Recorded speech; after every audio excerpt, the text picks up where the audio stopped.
Então coloca aí, Bigoda, por favor, Farinazo na linha. Temos muitas dúvidas aí, né?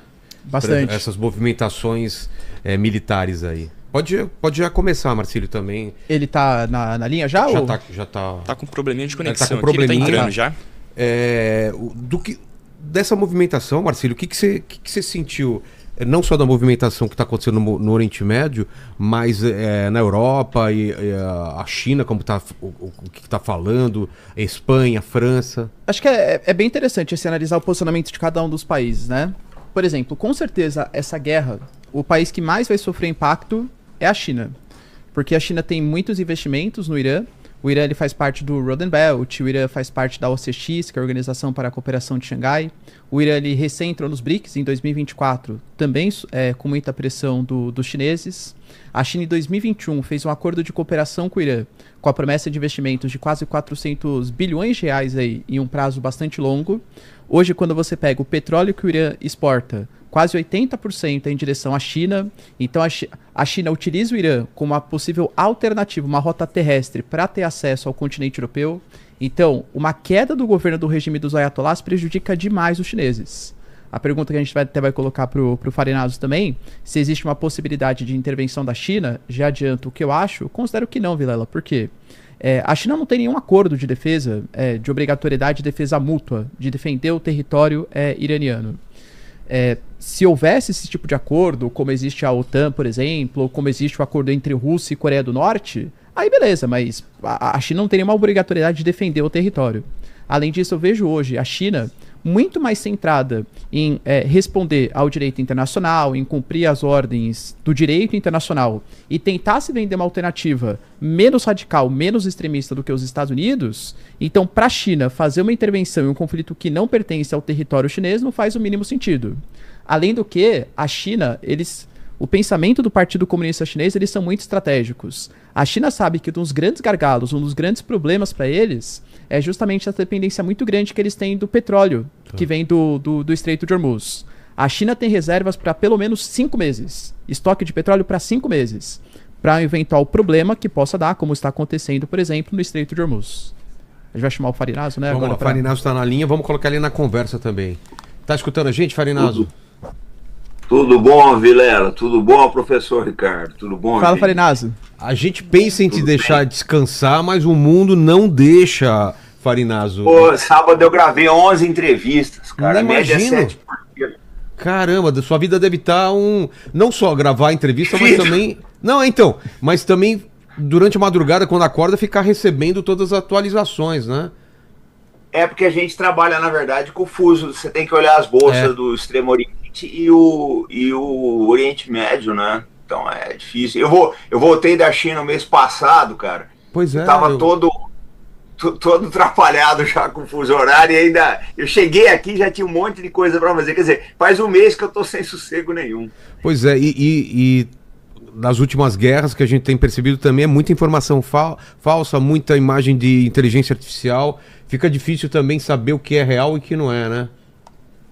Vilela, na verdade a gente não sabe nada, né? O que tá acontecendo, a gente não sabe nada. Por exemplo, ontem quando derrubaram 3 caças dos Estados Unidos, ficou aquela, se o caça era americano, se não era. Aí confirmou, eram 3 F-15.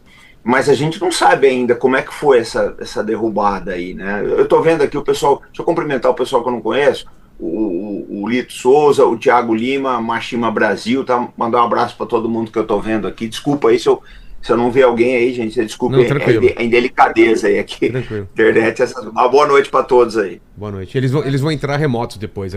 Aqui na mesa tá a Fernanda e o Marcílio comigo. No judia dos caras, ô Vilela, no judia do pessoal. No judia da turma, pô. Ô Farinazo, o que você tem de atualizações pra gente? Qual que é o cenário atual de guerra? Eu sei que é difícil falar daqui pra frente, mas o que aconteceu realmente de armamento? Quem tá... Não sei se dá pra falar quem tá em posição de vantagem, quem tá em posição de desvantagem. Como que a gente pode colocar esse tabuleiro da guerra do Oriente Médio? Bom, essa guerra é quem aguenta mais dor. Porque... tá assim, muito forte. O Wall Street Journal, o Washington Post falou que o estoque de munição de defesa dos Estados Unidos, Israel e dos países do Golfo tá baixo, não sei até que ponto que é verdade, porque nós já ouvimos aquela história de que a Rússia tá ficando sem munição e a gente viu o que deu. Então eu não compro as coisas dessa forma. Agora, a gente também não sabe quantos mísseis o Irã tem. Eu estava ouvindo um general português falar hoje na CNN português uma coisa interessante. Que, na verdade, né, se acabar os mísseis do Irã, ele fica numa situação difícil. Mas o que vai acabar primeiro? Os mísseis do Irã ou os mísseis de defesa dessa coalizão que está enfrentando aí? Porque, na verdade, você gasta 2, 3 mísseis de defesa para cada míssil ou drone disparado do Irã. Então é uma coisa muito complicada. A outra coisa também, que isso não tem outra palavra, é genial. O Irã fez um ataque em leque que ele obliterou todas as bases americanas no Golfo. Então, as bases do Catar, as bases do Bahrein, da Arábia Saudita, do Kuwait, etc. A Marinha Americana não pode entrar ali, eles vão ter que forçar uma passagem através do Estreito de Hormuz, ou vão ter que reabastecer em Diego Garcia, que fica a 3.500 quilômetros dali. Então, você pode ter o Trump já falou hoje que a Marinha Americana vai forçar Hormuz. Pô, cara, é difícil isso daí, não estou dizendo que é impossível, mas é uma tarefa naval muito complexa, né? Porque o Irã, nesse ponto, eles jogaram bem. Eles obliteraram guindastes, depósitos de munição, radares e centros de comando das bases do Golfo. Então você tem as bases navais americanas estão inservíveis praticamente, né? Então isso é um fator que joga a favor do Irã. Agora, por outro lado, os Estados Unidos e Israel estão arrasando Teherã, né? Eles dizem que estão destruindo todas as bases do Irã. Isso eu já não acredito muito, porque uma boa parte das bases de lançamento de mísseis do Irã são móveis. As bases fixas você consegue destruir, mas as bases móveis, a quantidade de destruição é mínima porque esses caminhões andam. O Irã é do tamanho da nossa Amazônia, 1,5 milhão de quilômetros quadrados. Então, assim, é difícil eu chegar e cravar para você que está acontecendo isso, acontecendo aquilo. A gente vê uma mídia que torce muito para um lado ou para o outro, mas é uma incógnita, assim, para ser muito franco com o seu público, para assim, bem honesto com todo mundo, a gente não sabe em que pé que está a situação, porque se acabar realmente os mísseis de defesa dos Estados Unidos e de Israel, os países do Golfo já estão chiando, vai ficar difícil a coisa, aí vira pesca no barril, né? Ô Farinazzo, não sei se você chegou a ver o comentário que o Trump ele fez hoje numa entrevista, porque realmente rolou, acho que foi do Washington Post, se não me engano, uma reportagem que o Dan Kane, ele tinha falado sobre a possibilidade de os Estados Unidos tentarem resolver logo o processo porque poderia faltar equipamento. E o Trump, ele confirmou isso. Ele falou que quando você tem alguns tipos de equipamentos, não todos, claro, ele até colocou a culpa no Sleep Biden, que falou, né, the Sleep Joey, como ele chama. Colocou que foi culpa do Biden, que ficou cedendo... Sempre, né? Que ficou cedendo equipamentos para a Ucrânia. Aliás, criticou o Zelensky, falou que ele é um enganador, um falastrão, falou que ficou aceitando e o Biden não repôs, mas ele garantiu que mesmo com a prevalência de equipamentos de médio alcance, os Estados Unidos ainda têm armas mais poderosas do que os países mais poderosos do mundo. Então o Trump falou que os americanos conseguem lutar uma guerra infinita na região do Golfo. Segundo o Trump, claro, né? Marcelo, deixa eu te falar uma coisa. Antes de começar essa guerra, o pessoal perguntou, o que vai acontecer? Eu falei, depende do plano, né? Se o americano tiver um plano bom, na Venezuela eles tinham um plano bom, um plano que funcionou, né? Agora, o que eu tô vendo é que o plano americano é mais do mesmo. Bombardeia, bombardeia, bombardeia, bombardeia, e aí você espera a rendição do inimigo. Eu tava ouvindo o Coronel McGregor ontem, que é um dos melhores analistas do mundo, né? E ele falou uma coisa que é verdade. Por exemplo, o bombardeio do Kosovo, em 96, eu não lembro mais o ano. Por que a Sérvia se rendeu? Porque chegou uma hora que a Rússia falou, não foi o bombardeio que dobrou a Sérvia. A Rússia falou, eu não vou mais te fornecer, não tenho mais como fornecer nem petróleo, nem comida para o inverno. Aí os sérvios foram para a lona. Mas não foi o bombardeio que derrotou eles. A guerra do Vietnã, bombardearam o Vietnã 8 anos. Foi o maior bombardeio da história. Não dobrou o Vietnã. Então, assim, são incógnitas muito grandes. Por quê? Porque se o Irã tiver estoque de munição para continuar fazendo pressão em cima de Israel, dos países do Golfo, daquele leque que eu te falei, e dos Estados Unidos, essa guerra não acaba. Eu vou te contar uma historinha muito curta. Há pouco tempo atrás, apreenderam um navio chinês a caminho do Irã no Golfo, no Oceano Índico. Esse navio estava carregado de perclorato de sódio, sistema giroscópios, que o Lito sabe bem o que é, e espectrômetros. Para onde ia isso daí? Isso ia para o Irã. Por que o Irã queria perclorato de sódio? Porque ele não consegue comprar perclorato de amônia, que é a base do combustível de foguete. Então ele está sancionado, ele compra perclorato de sódio e transforma em perclorato de amônia. As fontes, acho que o Jerusalem Post ou o Haaretz falam que o Irã tem mais de 1.000 toneladas de perclorato de sódio lá que a China entregou para ele. Cara, se for isso, é aquela frase daquele promotor lá, esqueci o nome dele, enquanto tiver bambu tem flecha, né? Se for isso, essa guerra vai durar um tempão, cara. Eu não sei, eu não posso. Pô, Marcílio, o público do Vilela é um dos maiores do Brasil. Acho que, na verdade, é o maior do Brasil. Eu não posso ser irresponsável e falar para vocês que vai acontecer isso, vai acontecer aquilo.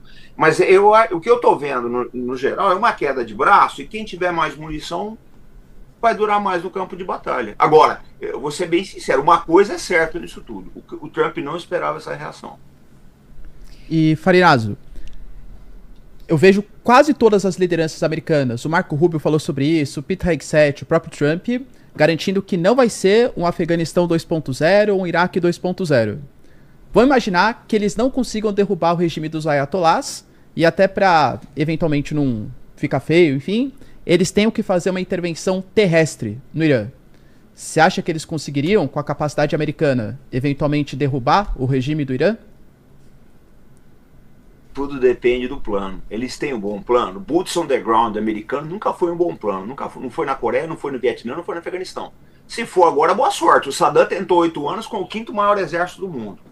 Ele meteu o pé pelas mãos, tanto nos pântanos lá, quanto nas montanhas agras do Irã. Cara, eu acho... Marcílio, eu penso assim, a gente já se conhece, a gente é amigo, então você sabe como é que eu penso. Eu sou militar, mas eu acho que a solução militar é a pior solução que existe. É a pior solução, porque você não sabe que vai sair dela. Pode ser uma guerra de anos. O Iraque lutou 8 anos contra o Irã, não conseguiu nada. Então eu acho uma solução ruim. Na minha cabeça, eu posso estar errado no que eu vou te falar, mas eu acho o Pentágono, todo o Pentágono era contra essa intervenção, porque não dá para gerenciar o risco. A verdade é essa. Mas eu acho que o Bibi foi lá, o Netanyahu, ele teve uma reunião com o Trump e ele fez a cabeça do Trump. E aí o Trump falou, não, tudo bem, vamos fazer. Só que não se calculou as consequências, né? Agora está uma situação complicada. Se acabar a missilística do Irã, aí tudo bem, você consegue uma solução. Mas quem te garante que esses mísseis vão acabar? Eu não sei. Eu quero fazer a guerra em Gaza, que era um exército muito menor que o Irã, durou 2 anos e pouco, né? Pois é. Farinazo, eu quero te perguntar uma coisa. A Fernanda falando, boa noite. Tudo bom, Fernanda? Tudo bem, e você? Olha, melhor agora com você. Oba! Mas com base nisso que você falou agora, me veio uma coisa na cabeça. Você falou que o Netanyahu deve ter feito a cabeça do Trump. E aí, uma notícia que vem veiculando aí nos últimos dias é que Netanyahu disse para o Trump que o urânio teria saído de algum país do Ocidente para conseguir abastecer aí a reserva do Irã. Na sua opinião, isso procede? Isso é verdade? Inclusive, chegou a cogitar que esse urânio, né, algumas pessoas disseram, poderia ter saído do Brasil.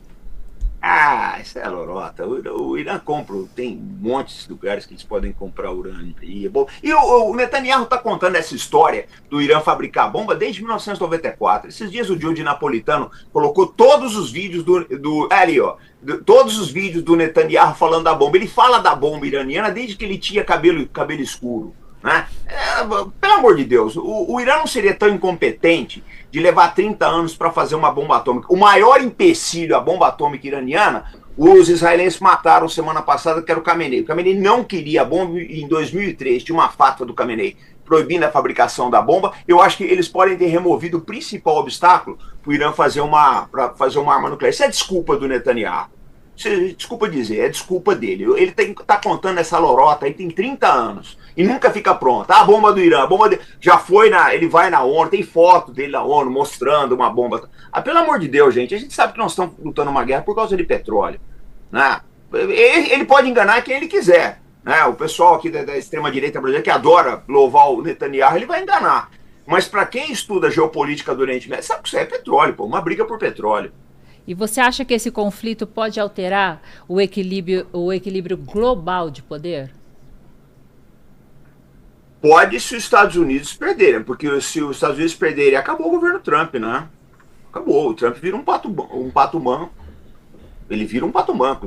Os democratas vão babando em cima dele. Se eles vencerem, o Irã sai do jogo, os ayatollahs saem do jogo.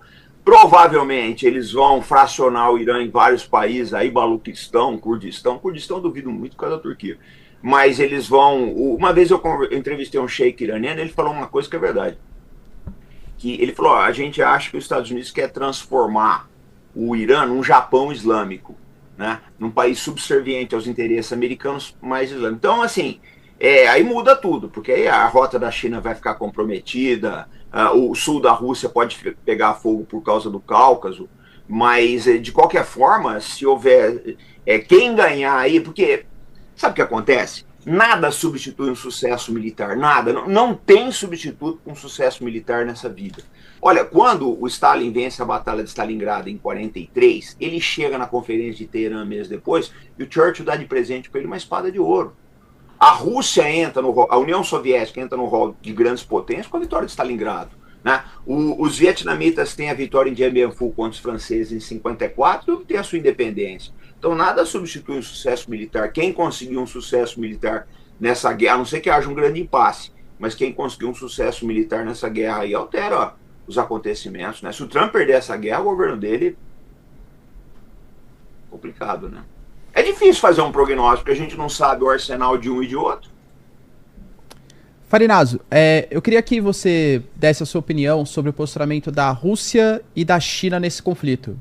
Porque eu vejo muita gente aqui, principalmente no Brasil, né, fazendo uma análise, falando assim, mas tá vendo, ó, a Rússia e a China, que são grandes aliados do Irã, o Irã tá sendo atacado, e China e Rússia não mandam nenhum tipo de ajuda, nenhum tipo de equipamento bélico, militar, para defender os iranianos. Queria que você falasse se você acha que Rússia e China vão agir, ou se eles deveriam agir para defender um aliado regional que é o Irã, e também falar um pouco da movimentação dos países árabes, né, porque inicialmente falaram que não ia ceder espaço aéreo para os Estados Unidos fazer ataque, mas agora com o Irã atacando algumas bases, hotéis, enfim, emitiram nota, e se não me engano o Qatar até tá derrubando também, né, caça iraniano, ou fez algum tipo de ataque aí contra equipamentos iranianos. Você acha que os países árabes podem se juntar nessa guerra contra o Irã? Olha, eu vou responder de trás para frente. Eu vou falar primeiro pelos países árabes. Só se lembrar a guerra do Golfo em 91, ficou todo mundo contra o Saddam. Todo mundo ficou contra o Saddam. Então, essas monarquias do Golfo, elas são todas pró-Estados Unidos e pró-Reino Unido, porque todo o dinheiro deles está na Inglaterra e Nova York. Essa gente não vai cantar de galo. Agora, o único que tem uma situação difícil é o Catar, porque Israel atacou o Catar meses atrás e o Catar não reagiu. Agora vai reagir contra o Irã. Vai ficar difícil explicar isso para a rua. Mas eu acho que esses países árabes, todos eles vão acabar aderindo à causa americana. Essas monarquias aí, elas são monarquias artificiais, criadas aí depois do fim do Império Otomano, exatamente para favorecer os interesses britânicos na área e agora os interesses americanos. Não tem novidade nisso. Agora, vamos falar do caso de Rússia e China. A Rússia está muito ocupada com a Ucrânia, gente. O entorno estratégico da Rússia, o Irã entra nele. Mas eles estão muito ocupados com o entorno estratégico da Rússia, qual que é? A Europa Oriental e a Ásia Central. Eles estão muito ocupados agora com a Ucrânia. Não dá para fazer nada pelo Irã. Mas você tem que lembrar uma coisa. A coisa de um mês e meio atrás, quando teve aquelas revoltas no Irã, o Irã conseguiu fechar toda a internet. Aqui no Brasil a gente não consegue fechar a internet em cima do presídio. Lá no Irã eles fecharam em 1,5 milhão de quilômetros quadrados. Isso não é uma tecnologia iraniana. A gente acha que provavelmente foram hardwares, né, russos, sistema de guerra eletrônico russo e expertise chinesa. Eles fecharam toda a internet. Então, uma cooperação existe. Agora, eu acho que a Rússia não vai poder fazer mais muito pelo Irã, não. A China é um caso mais complicado. Por quê? Porque já se tem certeza que a China está fornecendo informações de satélite para o Irã.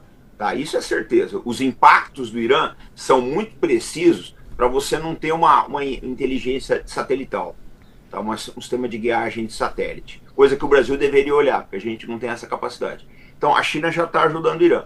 Se a China vai ajudar com tropas, duvido. Acho quase impossível. Agora, eles podem estar ajudando na logística, e aí é bom os Estados Unidos ter medo. Marcílio, o chinês não avisa o que ele vai fazer. Só para você ter uma base.